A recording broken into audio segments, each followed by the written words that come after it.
Hello বন্ধুরা, কালকে ছিল শনিবার। কালকে সন্ধেবেলা আমরা তারাপীঠ গেছিলাম সবাই মিলে। কালকে যেহেতু আমার বরের ছুটি ছিল, তাই জন্য বললো যে চলো আজকে একটু তারাপীঠ থেকে ঘুরে আসি। তো গেছিলাম কালকে তারাপীঠে।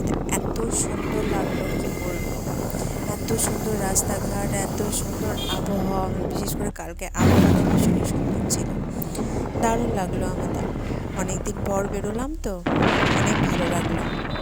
সারাদিন তো কাজকর্মের মধ্যেই, ব্যস্ততার মধ্যেই থাকতে হয়। ও অফিস নিয়ে ব্যস্ত থাকে, আমরাও কাজকর্ম নিয়ে ব্যস্ত থাকি, তাই ভাবলাম যে একটু তারাপীঠ ঘুরে আসি। অনেক দিন পর বেরোলাম। দোকানপত্র বেশ ছিল আশেপাশে, ভালোই লাগছিল। আর কালকে জানো তো প্রচণ্ড ভিড় ছিল, কেন জানি না। কালকে শনিবার বলেই কি এতটা ভিড়, না অন্য কোনো ব্যাপার জানি না, তবে প্রচণ্ডই ভিড় ছিল। কালকে উঠতে পারছিলাম না, এতটাই ভিড় ছিল। তা যাই হোক, তার মধ্যেও মায়ের দর্শন করবো বলেই গেছিলাম, ঢুকেও ছিলাম। বেশ ভালোও লাগলো, অনেক দিন পর তারা মায়ের দর্শন পেলাম।